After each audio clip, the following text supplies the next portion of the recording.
পশ্চিমবঙ্গে যতই পালাবদল হয়ে ডবল ইঞ্জিন সরকার আসুক না কেন, পশ্চিমবঙ্গের মানুষের জীবনের স্বস্তি এবং সুরাহা ততদিন পর্যন্ত দেখতে পাওয়া যাবে না যতদিন না পর্যন্ত পশ্চিমবঙ্গের পুলিশের মতিগতির মধ্যে কোনো বদল আসে, যতদিন না পর্যন্ত পশ্চিমবঙ্গের পুলিশ শুধরায়।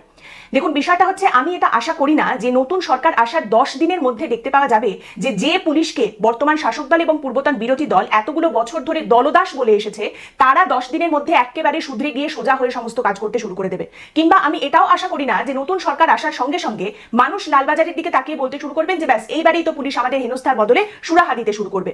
কিন্তু যখন একটা নতুন সরকার পশ্চিমবঙ্গে এসেছে এবং তারা আইনের শাসনের কথা বলছে, তখন অন্তত এটুকু আশা করা যায় যে সেই আইনের শাসন যারা রাস্তাঘাটে সাধারণ মানুষের মধ্যে বলবৎ করবেন, তাদের মধ্যে বদলের শুরুটা যেন দেখতে পাওয়া যায়, বা সরকার তাদের উপর এমন চাপ দেবে যাতে তারা বাপ করে নিজেদের কাজটা স্বাধীনভাবে সঠিকভাবে করতে শুরু করে দেয়। আমি এই কথাটা বলছি দুটো বিষয়ের জন্য। এক হচ্ছে, আপনারা জানেন যে অভিযুক্ত খুনি, পলাতক এবং অপসারিত বিডিও প্রশান্ত বর্মন সে ধরা পড়েছে, কিন্তু সেই নিয়ে পুলিশের যে ভূমিকা দেখতে পাওয়া গেছে সেই জন্য। এবং দ্বিতীয় হচ্ছে, অত্যন্ত ঘৃণ্য একটি ঘটনার কথা সামনে উঠে এসেছে পশ্চিমবঙ্গে পালাবদলের পরেই, একটি পক্সো মামলা, নাবালিকাকে নির্যাতন করার মামলা, সেখানে পুলিশের যে পদক্ষেপ দেখতে পাওয়া গেছে বা পদক্ষেপের যে অভাব দেখতে পাওয়া গেছে সেই নিয়ে। গত 15 বছর ধরে প্রাতিষ্ঠানিক দুর্নীতি এবং পূর্বতন সরকারের ক্ষমতার দম্ভ ঠিক কোন জায়গায় পৌঁছে গিয়েছিল তার সবথেকে সহজলভ্য এবং প্রাঞ্জল উদাহরণ হচ্ছেন এই প্রশান্ত বর্মন। প্রশান্ত বর্মনকে নিয়ে আমরা দুটো পর্ব করেছিলাম, দুটো 14 মিনিটের পর্ব, কিন্তু তারপরেও আমাদের মনে হয়েছিল যে শব্দ কম পড়ছে এই ব্যক্তির কার্যকলাপ বর্ণনা করার জন্য। তার বাড়িতে সোনা চুরি হয়েছে এবং সেই সোনার গয়না চুরি করেছে এই সন্দেহে প্রশান্ত বর্মন একটি নীলবাতি লাগানো সরকারি গাড়ি করে গিয়ে এক ব্যক্তিকে অপহরণ করেন, কিডন্যাপ করে নিয়ে যান এবং তারপর সেই ব্যক্তিকে খুন করেন, মেরে ফেলেন। এইটা তার বিরুদ্ধে ছিল অভিযোগ। আর এই অভিযোগের তদন্ত যখন শুরু হয়, এই অভিযোগকে কনফার্ম করার জন্য যখন তাকে ধরার চেষ্টা করা হয়, তখন এই গোটা বিষয়টায় একটা আলাদাই অধ্যায় শুরু হয়ে যায়। এইরকম একটা অভিযোগে, এইরকম একটা মামলায় প্রথমেই যেটা দেখা যায় যে নিম্ন আদালত থেকে প্রশান্ত বর্মনকে জামিন দিয়ে দেওয়া হয়েছে। এইরকম একটা অভিযোগের ক্ষেত্রে কি করে নিম্ন আদালত এভাবে জামিন দিয়ে দিতে পারে, ঠিক এই প্রশ্নটাই করে হাইকোর্ট যখন মামলাটা হাইকোর্টে গিয়ে পৌঁছায়। এবং হাইকোর্টের তরফ থেকে বলা হয় যে কোনো রকম জামিন টামিন কিচ্ছু দেওয়া হবে না, জামিন বাতিল, এবং প্রশান্ত বর্মনকে আত্মসমর্পণ করতে হবে।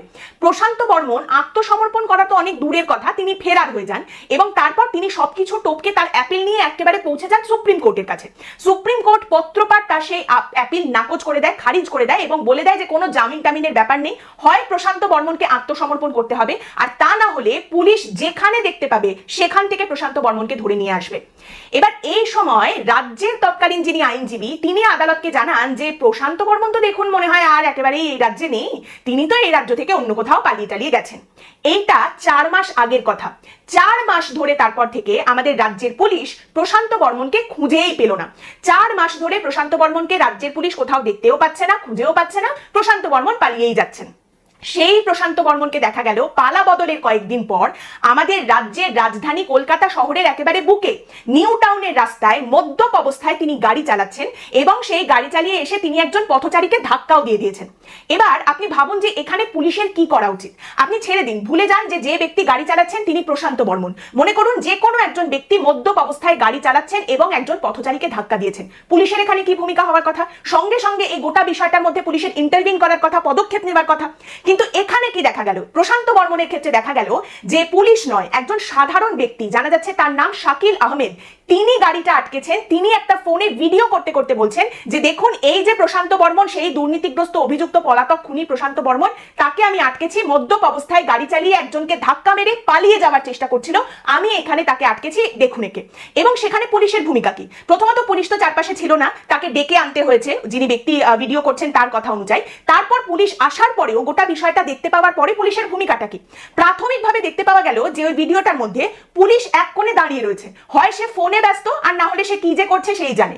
এবং যখন ভিডিওটা দেখা যাচ্ছে সেখানে দেখা যাচ্ছে যে ব্যক্তি ভিডিও করছেন তার তৎপরতা পুলিশের থেকে অনেক গুণ বেশি। পালা বদলের পরে যখন দেখতে পাওয়া যাচ্ছে যে পুলিশ তৃণমূল কংগ্রেসের দুষ্কৃতী নেতা, কাউন্সিলর যাদের বিরুদ্ধে বিভিন্ন রকম দুর্নীতির অভিযোগ রয়েছে তাদের একেবারে গর্তের ভেতর থেকে বের করে নিয়ে আসছে, গ্রেপ্তার করছে, সেই পালা বদলের পরের সময়তেও প্রশান্ত বর্মন কোন একটা গর্তের ভেতরে লুকিয়ে বসে রয়েছেন সেই দিকে কিন্তু পুলিশ হাত বাড়ালো না। প্রশান্ত বর্মনের মাথার উপরে কোন কত বড় বাবার হাত রয়েছে যে পুলিশ সেই দিকে হাত বাড়ালো না, পুলিশ নাকি প্রশান্ত বর্মনকে খুঁজেই পেল না। 4 মাস ধরে পুলিশ প্রশান্ত বর্মনকে খুঁজে পেল না, এবং প্রশান্ত বর্মন কোথায় পুলিশ কিচ্ছু জানে না। আর সেই প্রশান্ত বর্মন কলকাতার বুকে মদ্যপ অবস্থায় গাড়ি চালিয়ে ঘুরে বেড়াচ্ছে, এটা হতে পারে বলে আপনি মনে করেন? মানে প্রশান্ত বর্মন সেদিন তার মানে গ্রেপ্তার হয়েছে, এই যে পুলিশ ধরেছে, শুধুমাত্র একটাই কারণে, যে ওই ব্যক্তি সেদিন ভিডিওটা করছিলেন, সেই কারণে প্রশান্ত বর্মন ধরা পড়েছেন। এই রাজ্যে পালা বদল হয়ে যাক, মালা বদল হয়ে যাক, যাই হয়ে যাক, পুলিশের ব্যাপারটা হচ্ছে আমরা যেখানে ছিলাম আমরা সেখানেই থাকবো, আমাদের যা বলবে শাসক দল আমরা তাই করব। মানে তৃণমূল কংগ্রেসের আমলে আমরা বিজেপিকে পেটাতাম, ব্যাস খুশিতে থাকতো শাসক দল, কোনো অসুবিধা নেই। এবার বিজেপি এখন ক্ষমতায় রয়েছে, এবার আমরা তৃণমূলকে পেটাবো, ব্যাস ওই পর্যন্তই আমাদের কাজ, এর থেকে বেশি আমরা আর কিছু করবো না, আমাদের আর এর থেকে বেশি কিছু করার নেই। ল অ্যান্ড অর্ডার মেনটেন করতে হবে, ওসবের তো কোনো বালাই নেই, ল তো তারা নিজেই, আর অর্ডার কে আর দেখে কেই বা মেনটেন করে, ওসবের কোনো ধার ধারার দরকার নেই। এই ঘটনাটাকে মন্ত্রী অগ্নিমিত্রা পাল এইভাবে কাটিয়ে দেওয়ার চেষ্টা করেছেন যে দেখুন, তৃণমূল আমলে কিন্তু প্রশান্ত বর্মনকে খুঁজে পাওয়া গেল না, পালা বদলের পর বিজেপির সরকার আসতেই কিন্তু প্রশান্ত বর্মনকে খুঁজে পাওয়া গেল। আর এই ঘটনা সম্পর্কে মনে হয় সব থেকে ঠিক বর্ণনা করেছেন অন্য আরেকজন মন্ত্রী, তিনি হচ্ছেন দিলীপ ঘোষ। তিনি যে কথাটা বলেছেন আমি একদম কোট আনকোট আপনাদের পড়ে শোনাচ্ছি, এমনিতে আমি কখনো মিসকোট করি না, কিন্তু তাও সাবধানের মার নেই, আর যিনি বক্তা তিনি হচ্ছেন দিলীপ ঘোষ, তাই পড়ে শোনাচ্ছি। দিলীপ ঘোষ এই ঘটনা নিয়ে বলছেন, পুলিশ তো কাউকেই খুঁজে পায় না, তাদের সাথে সন্ধ্যেবেলা বসে খায়, সে বলছে পাচ্ছি না খুঁজে, সব জায়গায় এই সমস্যা আছে, পুলিশের অভ্যেস না পাল্টালে মানুষ পাল্টে দেবে, শুরু হয়ে গেছে বিভিন্ন জায়গায়, পাবলিক যেভাবে অ্যাগ্রেসিভ হয়ে বেরিয়ে আসছে, তারপর কে কাকে বাঁচাবে? পুলিশ লোককে বাঁচাবে? পুলিশকে কে বাঁচাবে? পুলিশের সাবধান হওয়া উচিত। যা ঘটনা ঘটছে চারদিকে, লোক খেপে গেছে এতদিন অত্যাচার সহ্য করতে করতে, সব জায়গায় অপরাধের সাথে পুলিশ জড়িয়ে আছে, সেই খবর আসছে আমাদের কাছে। পুলিশ নিজের দায়িত্ব পালন করুক এবার, না হলে জনরোষ এমন হবে যা কেউ কাউকে বাঁচাতে পারবে না। এখন তো কমপক্ষে ঠিক হওয়া উচিত, না হলে এদেরকে গ্যারেজ করা হবে সব কটাকে, বা আইনের হাতে তুলে দিতে হবে। এখন পুলিশ এই নতুন সরকারের আমলে শুধরাবে কিনা সে একমাত্র পুলিশই বলতে পারবে, তবে পুলিশের শুধরানোর কোনো লক্ষণ যে এখনই দেখতে পাওয়া যাচ্ছে না, সেটা কিন্তু প্রমাণিত হয় আরো একটি ঘটনায়। আমি তৃণমূল আমলে এই রকম খবর বহুবার করেছি, যেখানে দেখা গেছে যে তৃণমূলের নেতা, সে পঞ্চায়েত প্রধান হতে পারে, সে ব্লক সভাপতি হতে পারে, বুথ সভাপতি হতে পারে, সে কোনো না কোনো ভাবে কোনো নারী নির্যাতন করেছে, যৌন হেনস্থা করেছে, কখনো কখনো নাবালিকাদের ওপরে এই নিগ্রহ, এই অত্যাচার করেছে, ধর্ষণের ঘটনা ঘটেছে।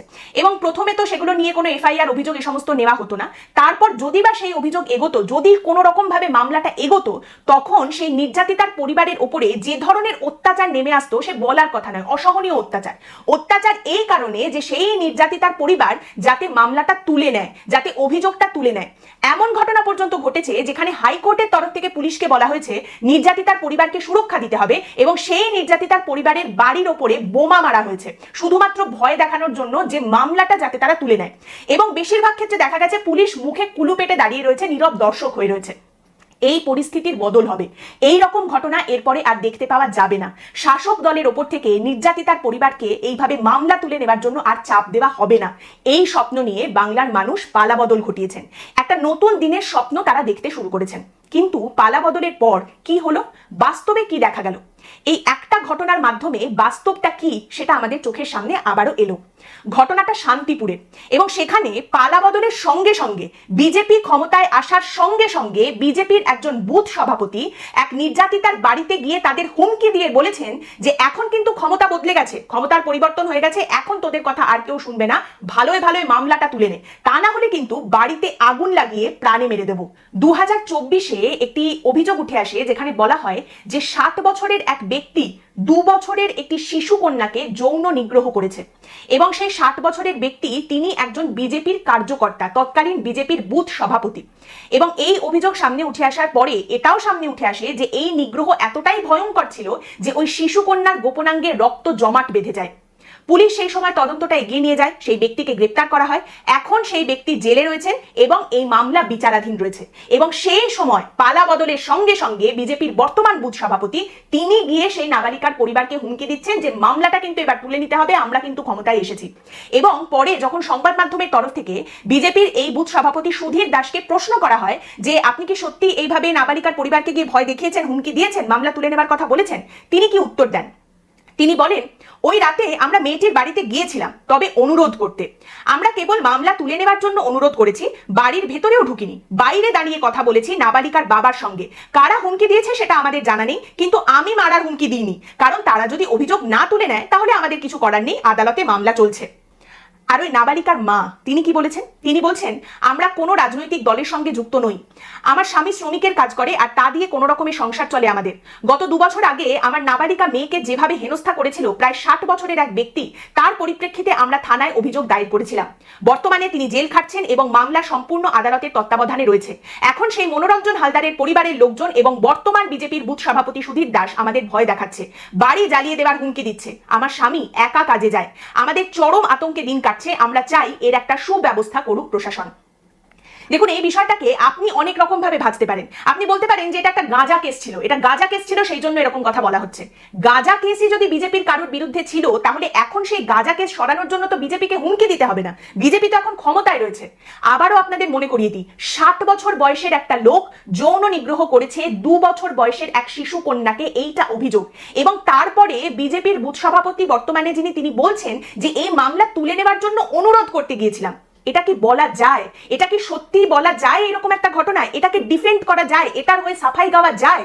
আপনি এটার হয়ে যদি সাফাই গাইতে চান, আপনি যদি এটাকে ডিফেন্ড করতে চান, সেই নর্দমায় আপনি নামতে চান, সেটা বুঝতে পারছি, কিন্তু তাহলে বলতে হবে আপনি একেবারে সেই পূর্বতন সরকারের ভাষা ধরে নিয়েছেন, একেবারে সেই ভাষাতেই আপনি বলতে চাইছেন এটা একটা ছোট্ট ঘটনা বা এটা একটা বিচ্ছিন্ন ঘটনা।